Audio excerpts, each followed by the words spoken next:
إن الحمد لله نحمده ونستعينه ونستغفره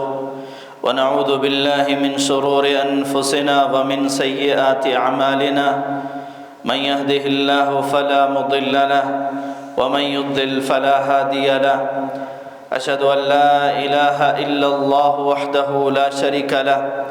وأشهد أن محمدًا عبده ورسوله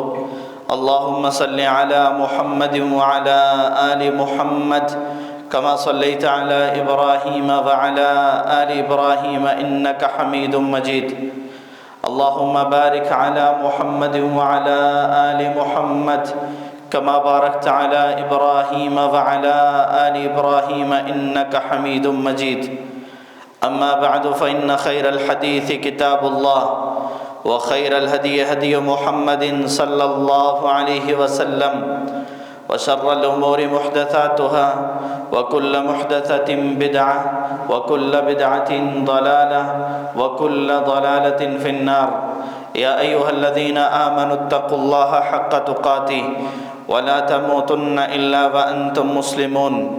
يا أيها الناس اتقوا ربكم الذي خلقكم من نفس واحدة وخلق منها زوجها وبث منهما رجالا كثيرا ونساء واتقوا الله الذي تساءلون به والأرحام إن الله كان عليكم رقيبا يا أيها الذين آمنوا اتقوا الله وقولوا قولا سديدا يصلح لكم أعمالكم ويغفر لكم ذنوبكم ومن يطع الله ورسوله فقد فاز فوزا عظيما أما بعد فقد قال الله عز وجل في محكم تنزيله أعوذ بالله من الشيطان الرجيم بسم الله الرحمن الرحيم يا أيها الذين آمنوا اتقوا الله ولتنظر نفس ما قدمت لغد اللہ تعالیٰ نے انسان کو اس دنیا میں بھیجا اور اس کی اتنی عزت اور تکریم کی ہے، انسان کو اللہ تعالیٰ نے بڑی عزتوں سے نوازا ہے۔ وَلَقَدْ كَرَّمْنَا بَنِي آدم، اللہ تعالیٰ فرماتے ہیں کہ ہم نے ابن آدم کو بڑی عزت دی ہے، بڑا اللہ رب العالمین نے اسے مقام دیا ہے، مرتبہ دیا ہے، اور اس کی عزت کو برقرار رکھنے کے لیے اللہ تعالیٰ نے اسے ہمیشہ کے لیے دنیا میں نہیں بھیجا۔ یہ بات شاید انسانوں کو کم سمجھ آتی ہے، لیکن حقیقت یہ ہے کہ اگر انسان ہمیشہ اس دنیا میں رہنے کے لیے آتے تو انسان کی کوئی عزت نہ ہوتی۔ انسان اس دنیا سے جاتا ہے اور اللہ رب العالمین کے پاس چلا جاتا ہے تو انسانوں کی عزت ہے، اس میں انسانوں کا وقار ہے اس کے اندر۔ آپ اندازہ کیجئے کہ اگر کسی گھر میں 100 سال، 150 سال، 200 سال، 500، 1000 سال کے انسان رہتے ہوتے جو نہ چل سکتے ہیں، نہ خود اٹھ بیٹھ سکتے ہیں، نہ کھا پی سکتے ہیں، نہ اپنی ضرورتیں خود پوری کر سکتے ہیں، تو ایسے انسان کی پھر کیا عزت ہوتی۔ اسی لیے نبی کریم صلی اللہ علیہ وسلم اللہ تعالیٰ سے ارذل العمر، یعنی بیکار عمر، بیکار زندگی جس میں انسان دوسروں کا محتاج ہو جائے، ایسے زندگی سے اللہ کی پناہ مانگا کرتے تھے۔ انسان کی عزت اسی میں ہے، انسان کا وقار اسی میں ہے کہ انسان عافیت کے ساتھ اس دنیا سے چلا جائے اور جس مقصد کے لیے بھیجا گیا ہے وہ مقصد پورا کر کے چلا جائے۔ وَمَا جَعَلْنَا لِبَشَرٍ مِّن قَبْلِكَ الْخُلْدَ، اللہ رب العالمین اپنے پیغمبر سے کہتے ہیں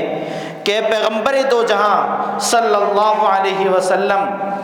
ہم نے آپ سے پہلے بھی کسی کے لیے ہمیشگی نہیں بنائی۔ أَفَإِن مِّتَّ فَهُمُ الْخَالِدُونَ، یہ مشرکین جو آپ کی موت کا انتظار کر رہے ہیں، اگر آپ فوت ہو گئے، آپ دنیا سے رخصت ہو گئے، آپ اس دنیا سے چلے گئے، تو کیا یہ ہمیشہ رہنے والے ہیں؟ انہوں نے یہاں اس دنیا میں ہمیشہ رہنا ہے؟ انہوں نے بھی نہیں رہنا۔ آپ نے اگر دنیا سے چلے جانا ہے تو یہ بھی ہمیشہ رہنے والے نہیں ہیں۔ اور اگر اس کائنات میں کوئی ہمیشہ رہنے کے قابل تھا تو میرے اور آپ کے پیغمبر تھے، اگر وہ ہمیشہ نہیں رہے تو کائنات میں کوئی دوسرا ایسا نہیں ہو سکتا کہ جو اس میں ہمیشہ رہے۔ اللہ کا یہ قانون ہے، اصول ہے، کل نفس ذائقۃ الموت، کہ جو بھی نفس اس کائنات میں آیا ہے، جو بھی ذی روح ہے، چاہے وہ انسان ہے یا انسان کے علاوہ دیگر مخلوقات ہیں، اللہ فرماتے ہیں کل نفس ذائقۃ الموت، ہر ایک نے موت کا ذائقہ چکھنا ہے، ہر ایک نے اس دنیا سے چلے جانا ہے، ہر ایک نے اس دنیا کو الوداع کہہ کے چلے جانا ہے۔ لیکن اللہ کے پیغمبر صلی اللہ علیہ وسلم اگر اس کائنات میں نہیں رہے تو کوئی اور بھی اس قابل نہیں ہے کہ وہ ہمیشہ رہ سکے۔ الموت قدح کل نفس شاربہ والقبر باب کل نفس داخل، کہنے والے نے کہا کہ موت ایک ایسا پیالہ ہے کہ ہر انسان نے پینا ہے، اور قبر ایسا دروازہ ہے جس سے ہر انسان نے داخل ہونا ہے۔ اور پھر اللہ کا قانون کیسا ہے؟ فرمایا لِكُلِّ أُمَّةٍ اجل، ہر ایک کا وقت مقرر ہے کہ اس نے کب اس دنیا سے رخصت ہونا ہے۔ کوئی دنیا میں آتا ہے، چند سانسیں لیتا ہے اور دنیا سے رخصت ہو جاتا ہے، کوئی کئی سال گزار لیتا ہے، کوئی کئی ہفتے دن گزار لیتا ہے، لیکن اس دنیا میں رہنے والا صدیوں بھی رہے، اس کا آخری ٹھکانہ یہی ہے کہ اس کا وقت مقرر ہے، اس نے اس وقت پہ چلے جانا ہے، ہمیشہ نہیں رہنا۔ قرآن مجید اس بات کو بڑا واضح انداز سے بیان کرتا ہے کہ کل نفس ذائقۃ الموت، ہر ایک نے موت کا ذائقہ چکھنا ہے، کوئی ہمیشہ کے لیے یہاں آیا ہی نہیں ہے۔ اور کب چکھنا ہے؟ جو اللہ نے وقت مقرر کیا ہے، لا یستأخرون عنہ ساعۃ ولا یستقدمون، اس سے ایک لمحہ جلدی بھی نہیں اور اس سے ایک لمحہ مہلت بھی نہیں مل سکتی، تاخیر بھی نہیں ہو سکتی۔ جو وقت مقرر ہے، کوئی نہ کوئی بہانہ لگ جاتا ہے، اور کوئی بہانہ بھی نہ ہو، جو وقت مقرر ہے اس وقت پہ موت نے آ کے ہی رہنا ہے۔ کوئی اس سے بھاگ نہیں سکتا، کوئی اس سے راہ فرار اختیار کرنا چاہے نہیں اختیار کر سکتا۔ قرآن مجید میں اللہ رب العالمین فرماتے ہیں قُلْ إِنَّ الْمَوْتَ الَّذِي تَفِرُّونَ مِنْهُ فَإِنَّهُ مُلَاقِيكُمْ، پیغمبر کہہ دیجئے وہ موت جس سے تم بھاگتے ہو، جس سے تم بھاگنا چاہتے ہو، فَإِنَّهُ مُلَاقِيكُمْ، یہ موت آ کر رہے گی، اس سے بھاگ نہیں سکتے۔ کوئی سمجھتا ہے کہ میرا معالج بڑا اچھا ہے، مجھے ڈاکٹر بڑا اچھا مل گیا ہے، بڑا تجربہ کار ہے، وہ اس کی بنیاد پہ مجھے زندگی کچھ دن زیادہ مل جائے گی۔ کوئی سمجھتا ہے مجھے حکیم بڑا دانا مل گیا ہے، میری زندگی میں اضافہ ہو جائے گا۔ کوئی سمجھتا ہے میرے پاس مال اور دولت ہے، اس کی بنیاد پہ میں علاج کروا سکتا ہوں، اللہ کا دیا ہوا سب کچھ ہے، لیکن کیا اس کی وجہ سے ایک لمحہ زندگی میں اضافہ ہو سکتا ہے؟ انسان ساری زندگی اپنی اس کائنات اور اس دنیا کی ساری نعمتیں، اس ساری دنیا کو دے کر ایک لمحہ لینا چاہے نہیں لے سکتا، لیکن جو وقت اللہ نے مجھے اور آپ کو دیا ہوا ہے اس سے ہم فائدہ نہیں اٹھاتے۔ یہ جو مہلت اللہ تعالیٰ نے مجھے اور آپ کو دی ہے، اللہ کے پیغمبر کہتے ہیں اغتنم خمسا قبل خمس، 5 چیزوں کو 5 چیزوں سے پہلے غنیمت جان لو، ان میں سے ایک یہ بھی ہے وہ حیاتک قبل مماتک، اپنی زندگی کو اپنی موت سے پہلے پہلے غنیمت جان لو۔ یہ ایک موقع ہے، ایک چانس ہے جو اللہ نے مجھے اور آپ کو دے رکھا ہے۔ جب یہ وقت پورا ہوگا ہم ساری دنیا بھی دینا چاہیں، سب کچھ لٹانا چاہیں نہیں دے سکتے، ایک لمحہ بھی تاخیر نہیں ہوگی۔ جو فیصلہ آتا ہے اللہ کی طرف سے وہ اٹل ہے، اس میں تقدیم و تاخیر نہیں ہوتی۔ جو موقع مجھے اور آپ کو رب نے دیا ہوا ہے اسے غنیمت جانیے۔ اور یہ معاملہ کتنا حساس ہے کہ اللہ تعالیٰ نے اس کا حساب کتاب دنوں کے ساتھ منسلک نہیں کیا، سالوں اور مہینوں کے ساتھ بیان نہیں کیا، بلکہ گھڑیوں کے ساتھ بیان کیا ہے، لا یستأخرون ساعۃ ولا یستقدمون، ایک لمحہ بھی اس میں تقدیم و تاخیر نہیں ہوتی، یعنی ایک لمحے کی بھی اللہ کے ہاں حیثیت ہے، اللہ کے ہاں اس کی بھی ویلیو ہے۔ لیکن ہماری زندگیاں کہاں گزرتی ہیں، کیسے گزرتی ہیں، ہمارا بچپن کیسے گزرتا ہے، ہماری جوانی کہاں گزرتی ہے، ہمارا بڑھاپا کہاں گزرتا ہے، اگر ہم اپنے مقصد حیات کو پورا نہیں کر رہے۔ اور مقصد حیات میرا اور آپ کا اس دنیا میں آنے کا مقصد وہ اللہ کی بندگی کرنا ہے۔ وَمَا خَلَقْتُ الْجِنَّ وَالْإِنسَ إِلَّا لِيَعْبُدُونَ، اللہ رب العالمین فرماتے ہیں میں نے جنوں کو، انسانوں کو صرف اپنی بندگی کے لیے پیدا کیا ہے۔ ہم سمجھتے ہیں کہ شاید ہم یہاں عیش و عشرت کرنے کے لیے دنیا میں بھیجے گئے، اس سے زیادہ عیش و عشرت تو جنت میں ہے، اس سے زیادہ عیش و عشرت، اتنی آسانیاں، اتنی عیش کی زندگی، وہ تو آخرت کی زندگی ہے۔ یہ دنیا تو ایسی زندگی ہے جس کے بارے میں اللہ کے رسول کہتے ہیں الدنیا سجن المؤمن وجنت للکافر، یہ دنیا تو مومن کے لیے قید خانہ ہے، کافر کے لیے جنت ہے۔ کافر اس میں اپنی مرضی کرتا ہے، مومن تو جس طرح قید میں بند ہوتا ہے، اپنی مرضی سے کہیں جا بھی نہیں سکتا، اپنی مرضی سے کچھ کھا بھی نہیں سکتا، اپنی مرضی سے جاگ بھی نہیں سکتا، اپنی مرضی سے سو بھی نہیں سکتا، اپنی مرضی سے کچھ نہیں کر پاتا۔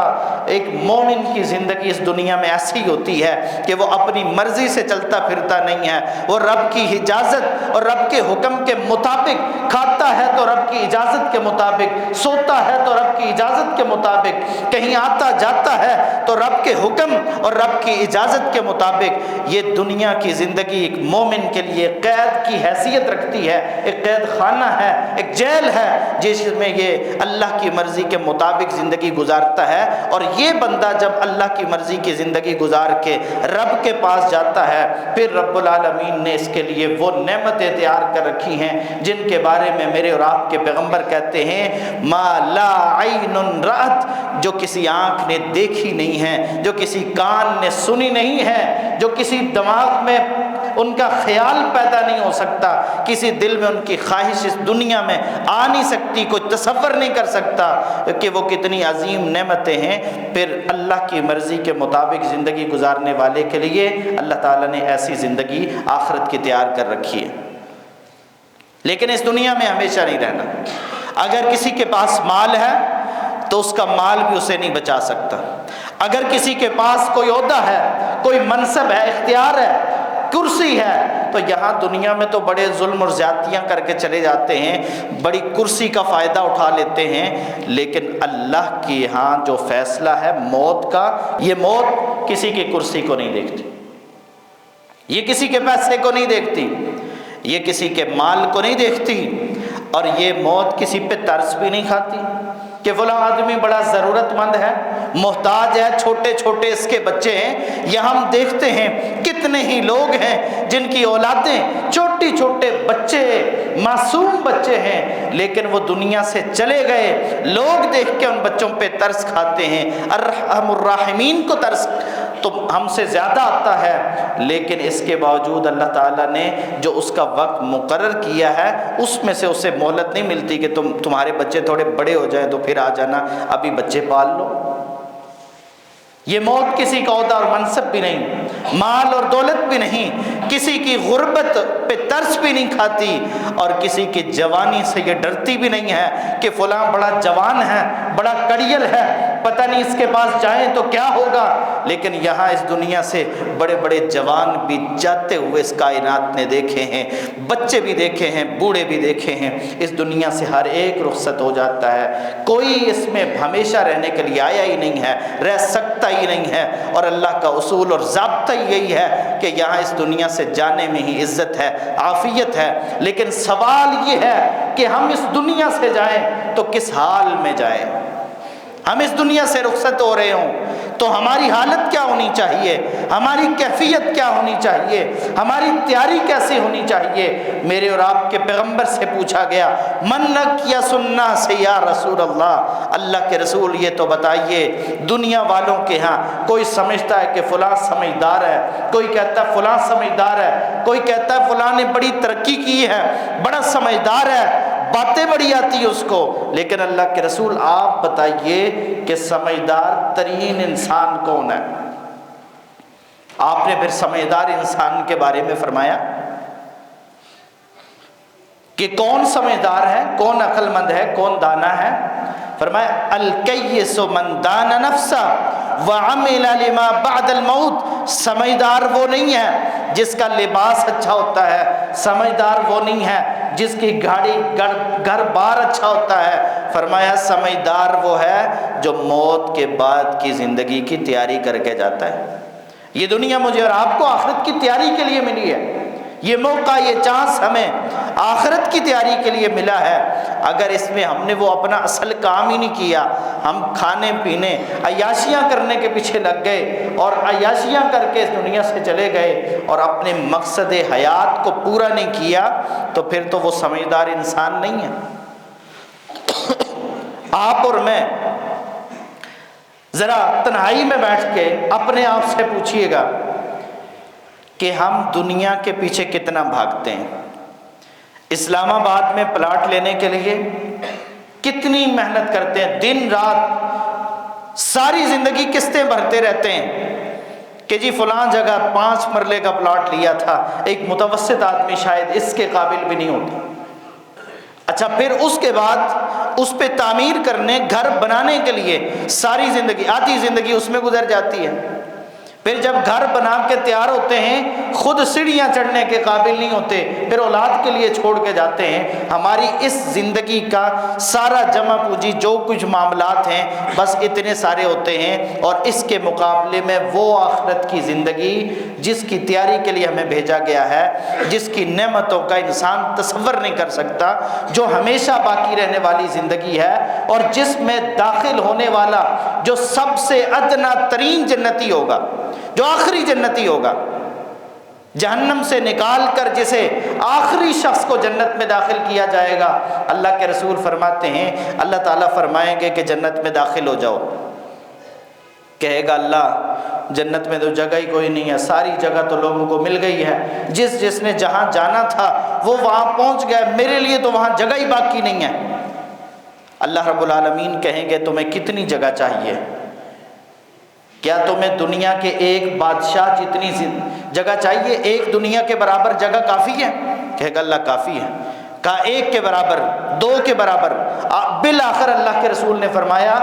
10 دنیا، یہ جو دنیا ہے نا جس کے پیچھے ہم مرتے ہیں، قتل و غارت ہوتی ہے، لڑائیاں جھگڑے کرتے ہیں، جس دنیا کے پیچھے ہم سب ایک دوسرے سے منتشر ہیں، بکھرے ہوئے ہیں، لڑ رہے ہیں اور پتہ نہیں کیا کچھ کر رہے ہیں، اللہ کے پیغمبر کہتے ہیں جو سب سے آخری جنتی ہوگا اس کو اس دنیا سے 10 گنا زیادہ جگہ جنت میں ملے گی۔ اور یہ تو اس شخص کی جگہ ہے جو جنت میں سب سے آخر میں داخل ہو رہا ہے، اور جو سب سے پہلے داخل ہوگا، جو پیغمبروں کے ساتھ ہوگا، جو نبیوں، صدیقین، شہداء اور صالحین کے ساتھ ہوگا۔ ذرا تصور کیجئے کہ وہ نعمتیں کتنی عظیم ہیں، ہم تو تصور نہیں کر سکتے، لیکن پھر بھی ہماری ساری محنت، میں کیا، آپ کیا، کوئی حاجی نمازی کیا، کوئی چھوٹا اور بڑا کیا، ہم سارے بھاگتے ہیں تو اسی دنیا کے پیچھے بھاگ رہے ہیں، اسی کی نعمتیں چاہتے ہیں جو 10 سال کی، 20 سال کی، 50، 60، 70 سال کی، اس سے زیادہ بہت کم کوئی آگے بڑھتا ہے۔ میرے اور آپ کے پیغمبر کہتے ہیں میری امت کی اوسط عمر جو ہے وہ 60 سے 70 سال کے درمیان ہے۔ یہ 60-70 سال کی زندگی میں بچپن بھی نکال دیجئے، اور بڑھاپا جب انسان ساری نعمتیں ہونے کے باوجود کھا نہیں سکتا، ڈاکٹر نے منع کیا ہوتا ہے، دیکھ نہیں سکتا کہ آنکھیں، نظر کمزور ہو چکی ہوتی ہے، سن نہیں سکتا کہ کان اب اونچا سنتے ہیں، اور یہ کھانستا ہے تو اس کی کھانسی سے بھی دوسروں کو تکلیف ہوتی ہے۔ اس زندگی کو نکال کر صافی سی زندگی جو اس میں بھی جاگتے ہوئے انسان کی زندگی گزرتی ہے، اس کو ذرا گن لیجئے کہ کتنا وقت بنتا ہے، اور اس معمولی سے وقت کے لیے اور اس معمولی سی زندگی کی عیش و عشرت کے لیے ہم آخرت کی زندگی کا سودا کر بیٹھتے ہیں، دنیا کے پیچھے ہم بھاگتے ہیں اور آخرت کی پرواہ نہیں کرتے۔ اور یقین ہمیں بہت ہے، ہر دن ہمارے محلوں سے جنازے اٹھتے ہیں اور ہم دیکھتے ہیں، سنتے ہیں کہ آج فلاں رخصت ہو گیا، آج فلاں رخصت ہو گیا، لیکن ہمیں لگتا ہے کہ نہیں، ابھی تو وہ گئے ہیں، ہماری زندگی تو ابھی لمبی ہے، ہم تو پتہ نہیں کب تک زندہ رہیں گے۔ آج کے اس دور میں جب اتنے حادثات ہوتے ہیں، اچانک اموات کی شرح اس قدر بڑھ گئی ہے، ہر انسان کو ہر وقت تیار رہنا چاہیے۔ کیا پتا ہم یہاں دروازے سے باہر بھی نکل سکیں گے یا وہ بھی نہیں نکل سکیں گے، کیا ہم دروازے سے باہر نکل کے اپنے گھر تک بھی پہنچ سکیں گے یا نہیں پہنچ سکیں گے، کسی کی زندگی کی کوئی گارنٹی نہیں ہے۔ لیکن اللہ رب العالمین کہتے ہیں کہ لوگوں اپنے کل کی تیاری کر لو، اپنے مستقبل کی فکر کر لو، کل تم نے رب کے سامنے پیش ہونا ہے، قبر میں جانا ہے، وہاں کی تنہائیوں میں ایک لمبا وقت گزارنا ہے، اس کے بعد اٹھائے جاؤ گے، حشر میں اپنے رب کے سامنے پیش ہوگے، تمہارا رب تم سے سوال کرے گا، تم سے پوچھے گا کہ میں نے تمہیں زندگی دی تھی، کہاں گزار کے آئے ہو، میں نے تمہیں جوانی دی تھی، کہاں بسر کر کے آئے ہو، میں نے تمہیں مال دیا تھا، اس کو حاصل کیسے کیا تھا، اس مال کو خرچ کہاں کیا تھا، اور میں نے تمہیں علم دیا تھا، اس کے مطابق تم نے عمل کتنا کیا تھا۔ یہ سارے سوال ہونے ہیں، کیا ان سوالوں کے لیے ہمارے پاس کوئی جواب ہے؟ ان سوالوں کے لیے میرے اور آپ کے پاس کوئی جواب نہیں ہے، کیونکہ ہم بھاگتے ہیں دنیا کے سوالوں کے پیچھے، ہم تیاری کرتے ہیں دنیا کی جس کا کوئی پتہ نہیں ہے، اور ہم نے اس اپنی آخرت کو بلایا ہوا ہے، کبھی یاد آ بھی جائے تو ہم کہتے ہیں نہیں نہیں، ابھی ہاں کون سی باتیں سوچنے لگ گئے ہو، موت کرنے لگ گئے ہو، ابھی تو جوانی ہے، ابھی تو فلاں کام بھی رہتا ہے، فلاں کام بھی رہتا ہے، بلکہ بڑھاپے میں زندگی کی امید اور بڑھ جاتی ہے۔ نبی کریم صلی اللہ علیہ وسلم نے فرمایا، ابن آدم جیسے جیسے بوڑھا ہوتا ہے، انسان جیسے جیسے قبر کے قریب جا رہا ہوتا ہے، بال سفید ہو جاتے ہیں، بڑھاپے میں گر جاتا ہے، اور اس میں دو چیزیں جوان ہو جاتی ہیں، وہ بڑھ جاتی ہیں۔ کون سی دو چیزیں؟ فرمایا ایک لمبی امیدیں اور دوسرا لمبی زندگی۔ یہ سمجھتا ہے کہ میری زندگی اور بڑھ جائے گی، 60 سال گزر گئے ہیں، 70 سال گزر گئے ہیں، اس کو لگتا ہے کہ آگے ابھی پتہ نہیں اور کتنی پڑی ہوگی، اور اس کے ساتھ ساتھ فرمایا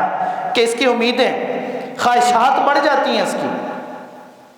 یہ لمبی لمبی امیدیں لگا کے بیٹھا ہوتا ہے۔ اللہ کے رسول نے ایک لکیر کھینچی اور پتھر ایک پھینکا باہر کی طرف، فرمایا یہ اس کی موت ہے، اس لکیر پہ آ کے اس کی زندگی کا خاتمہ ہو جاتا ہے، لیکن پتھر باہر پھینک کے اللہ کے رسول نے کہا اس کی امیدیں کہیں تک جاری ہوتی ہیں، یہ سمجھتا ہے کہ میں نے ابھی یہ بھی کرنا ہے، یہ بھی کرنا ہے، اور یہ امیدیں لگا کے بیٹھا ہی ہوتا ہے۔ رب کی طرف سے حکم آ جاتا ہے اور رب اپنے پاس بلا لیتا ہے، تو یہ میری اور آپ کی زندگی ناپائیدار ہے، کوئی پتہ نہیں ہے کس نے کتنی زندگی گزارنی ہے۔ اللہ اگر سعادت والی زندگی دے دے تو بڑی نعمت ہے اللہ کی، اور اگر اللہ تعالیٰ بچائے ہم سب کو گناہوں والی، نافرمانیوں والی زندگی ہوئی، تو جیسے جیسے یہ زندگی زیادہ ہوگی اسی قدر گناہوں کا بوجھ بڑھتا جائے گا، گناہوں کے پہاڑ انسان اپنے اوپر لاد رہا ہے، بالآخر انہی پہاڑوں کے نیچے آ کے ہلاک ہو جائے گا، دنیا بھی ختم ہو جائے گی، اپنی آخرت کو بھی برباد کر بیٹھے گا۔ تو اس موت سے ہم نہیں بھاگ سکتے، نہیں بچ سکتے، یقینی بات ہے کوئی نہیں بچ سکتا، لیکن سوال یہ تھا کہ ہم نے اس کی تیاری کتنی کی ہے اور ہم اس کے لیے کتنے تیار ہیں۔ ہر شخص اپنے بارے میں جانتا ہے کہ میری زندگی کے 24 گھنٹوں میں سے کتنے گھنٹے میں آخرت کی فکر کرتا ہوں اور کتنے گھنٹے دنیا کی فکر کرتا ہوں۔ اگر دنیا میں بڑے بڑے انبیاء نہیں رہے، صحابہ نہیں رہے، ائمہ نہیں رہے، اور بڑے بڑے محنت کش لوگ نہیں رہے، تو میں اور آپ بھی نہیں رہنے والے۔ یقین کر لیجئے کہ ہم نے اس دنیا سے چلے جانا ہے، نہیں رہنا ہمیشہ، لیکن جائیں تو آگے ہمارے ساتھ ہوگا کیا؟ نیک اعمال لے کے جائیں گے تو آگے بھی نعمتیں ہوں گی۔ اللہ کے پیغمبر نے کہا جو بندہ ایمان کی حالت میں اس دنیا سے رخصت ہوتا ہے، اپنے مقصد حیات کو پورا کرتے ہوئے اس دنیا سے رخصت ہوتا ہے اور یہ قبر میں چلا جاتا ہے، اس کی قبر کو جنت کا ٹکڑا بنا دیا جاتا ہے۔ اور اگر گناہ کر کے، زندگی کے مقصد کو پامال کر کے اللہ رب العالمین کی بندگی سے اعراض کر کے زندگی گزار کے اس دنیا سے چلے گئے تو پھر قبر میں اللہ کے رسول کہتے ہیں کہ اس کی قبر اس کے لیے جہنم کا گڑھا بن جاتی ہے۔ اللہ ہماری قبروں کو جنت کے باغیچے بنائے، جہنم کے گڑھے نہ بنائے، لیکن اس کے لیے ہمیں اعمال کرنے ہوں گے، اپنے مقصد حیات کو پورا کرنا ہوگا۔ کفا بالموت واعدا، آج ہمارے پڑوسی مسجد کے دیرینہ ساتھی جنہوں نے بڑا تعاون کیا مسجد کے حوالے سے، اس دنیا سے رخصت ہو گئے۔ اللہ تعالیٰ ان کا اگلا جہان آسان فرمائے، ان کی مغفرت فرمائے، ان کے لواحقین کو صبر عطا فرمائے۔ وہ اس دنیا سے رخصت ہوئے، لیکن خبر سن کے یقین نہیں ہوتا تھا کہ اتنا زندہ دل انسان بھی اس دنیا سے چلا جائے گا، لیکن چلے گئے۔ آج ان کو قبر میں دفن کر کے آ گئے ہیں، میں اور آپ زندہ بیٹھے ہیں، پتہ نہیں شام تک ہمارا کیا بنے گا،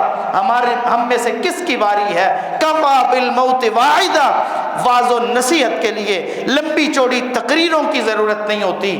کفا بالموت واعدا، ایک بندے کا اس دنیا سے چلے جانا دوسروں کی نصیحت کے لیے کافی ہوتا ہے، اگر ان کے سینے میں دل ہو اور اس دل میں اللہ کا خوف ہو، اللہ کی محبت ہو اور آخرت کا یقین ہو اور دنیا کی ناپائیداری کا انسان کو احساس ہو جائے تو ایک آدمی کا دنیا سے جانا جسے چند گھنٹے پہلے ہم زندوں میں شمار کر رہے تھے، چند گھنٹے بعد اسے ہم مردوں میں شمار کر کے اس کے لیے دعائیں مغفرت کر رہے ہیں، ان کا چلے جانا کسی بھی انسان کا، وہ انسان کے لیے سب سے بڑی نصیحت ہوتی ہے، سب سے بڑا واعظ ہوتا ہے۔ کسی واعظ کے واعظ میں اتنی تاثیر نہیں ہو سکتی جتنی تاثیر اس دنیا سے جانے والے کی موت میں ہوتی ہے کہ وہ اپنے پیچھے والوں کو یہ پیغام دے کے جا رہا ہوتا ہے، آج میں چلا جا رہا ہوں، کل تمہاری بھی باری آنی ہے، آج میں تنہائیوں میں جا رہا ہوں، دیکھ لو خالی ہاتھ ہوں، کفن کو کوئی جیب نہیں لگی ہوئی، میرے ساتھ کوئی مال نہیں جا رہا، میری اولاد میرے ساتھ قبر میں نہیں جا رہی۔ جانے والا مجھے اور آپ کو پیغام دے رہا ہوتا ہے کہ تم نے بھی آنا ہے، لیکن آنے سے پہلے اعمال کر کے آ جانا۔ اعمال ہوں گے تو قبر روضۃ من ریاض الجنہ، جنت کا باغیچہ بن جائے گی، اور اگر اعمال برے ہوئے تو یہی قبر آگ کا گڑھا، جہنم کے گڑھوں میں سے گڑھا بن جائے گی۔ ہم بھی سوچیں، ہم بھی دیکھیں کہ دنیا کی زندگی گزارتے ہوئے کہیں اپنی آخرت اور اپنی قبر کو خراب تو نہیں کر رہے ہم؟ کہیں ایسا تو نہیں ہے کہ دنیا میں 5 منٹ کے لیے بجلی چلی جائے ہم سے صبر نہیں ہوتا؟ بڑے انتظامات کیے ہم نے، یو پی ایس لگائے، فلاں کیا اور کچھ نہیں تو موبائل کی لائٹس استعمال کر لیتے ہیں، لیکن اس قبر میں کوئی چیز بھی نہیں ہوگی، نہ وہاں بجلی کا انتظام ہوگا، نہ وہاں کسی کے پاس موبائل ہوگا، نہ وہاں اوپر لائٹ لگانے سے اندر کچھ جائے گا۔ تو اس لیے وہاں کی روشنی اگر ہمیں چاہیے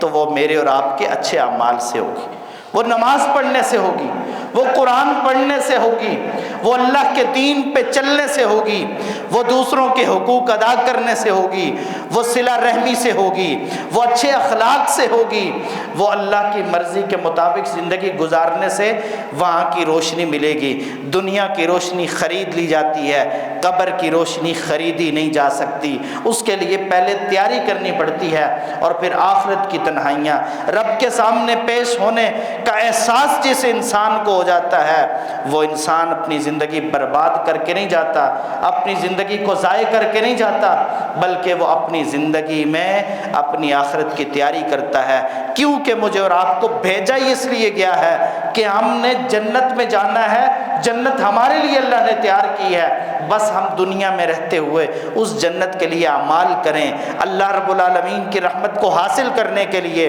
اللہ نے جو طریقے بتائے ہیں، جہاں سے روکا ہے وہاں سے رک جائیں، جہاں کام کرنے کا حکم دیا وہ کام کر لیں، یہی تو دین ہے۔ ہم دین سمجھتے ہیں اس چیز کو جو میری مرضی کے مطابق ہو، جو آپ کی مرضی کے مطابق ہو۔ آپ سمجھتے ہیں کہ میں جہاں چاہوں دعا کر لوں، جہاں چاہوں قرآن پڑھ لوں، جہاں چاہوں جو کر لوں تو یہ دین ہوگا، ایسی بات نہیں ہے۔ دین وہ ہے جو پیغمبر نے دیا ہے، چلنا دین ہے۔ پیغمبر کہیں رکو تو یہ رکنا ثواب ہے، دین ہے۔ پیغمبر کہیں کھا لو تو یہ کھا لینا ثواب ہے۔ پیغمبر کہیں نہیں کھانا تو وہاں نہ کھانا ثواب ہے۔ میری اور آپ کی زندگی یہ دین پہ تب ہوگی جب ہم اپنی مرضی کا دین نہیں، پیغمبر کا دیا ہوا دین، جس دین کے بارے میں اللہ کے پیغمبر نے کہا تھا ترکتکم علی المحجۃ البیضاء، لوگوں میں تمہیں روشن راستے پہ چھوڑ کے جا رہا ہوں، لیلھا کنہارھا، جس کی راتیں بھی دنوں کی طرح روشن ہیں۔ اس پیغمبر کے دیے ہوئے دین کے مطابق جب ہماری زندگی ہوگی، ہماری یہ دنیا بھی آسانیوں والی ہوگی، اللہ رب العالمین کی طرف سے سکون والی، اطمینان والی ہوگی، اور ہماری آخرت بھی جنت والی، اللہ کی نعمتوں والی، اللہ کے دیدار والی ہوگی۔ لیکن اگر ہم نے پرواہ نہیں کی دین کیا کہتا ہے، حلال کیا ہے، حرام کیا ہے، میرے بچوں کی تربیت کیا ہو رہی ہے، میں اپنے بچوں کو کھلاتا اور پلاتا کیا ہوں، بس مجھے یہی پرواہ ہے کہ وہ اچھے سکول میں پڑھنے چاہیے، بھاری بھاری فیسیں دے کے میں اپنے بچوں کو پڑھا تو رہا ہوں لیکن انہیں دین سے دور رکھے ہوئے ہوں، دین سے غافل ہوں، میری اولاد کو دین کا پتہ ہی نہیں ہے، کل جب یہ بگڑے گی اور میرے لیے وبال بنے گی تو پھر ہم کیا کریں گے؟ تو اس لیے اپنی آخرت کی تیاری ہم سب کے لیے ضروری ہے کہ ہم اس کا اہتمام کریں۔ ہم نے ہمیشہ نہیں رہنا، ایک لمحے کا بھی پتہ نہیں ہے۔ اللہ تعالیٰ کہتے ہیں وَلَا تَمُوتُنَّ إِلَّا وَأَنْتُمْ مُسْلِمُونَ، تمہاری موت آئے تو فرمانبرداری کی حالت میں آنی چاہیے، گناہ کرتے ہوئے نہیں، نافرمانی کرتے ہوئے نہیں۔ کئی ایسے مواقع ہیں آپ سنتے ہیں، دیکھتے ہیں، گاڑی چل رہی ہے، اندر میوزک بج رہا ہے، گالیاں دی جا رہی ہیں، ایکسیڈنٹ ہوا، وہیں پہ مارے گئے، کیا سمجھتے ہیں یہ کوئی اچھی موت ہے؟ میرے اور آپ کے پیغمبر کہتے ہیں انما الاعمال بالخواتیم، اعمال کا دار و مدار خاتمے پہ ہوتا ہے۔ اگر خاتمہ اچھا ہو گیا نا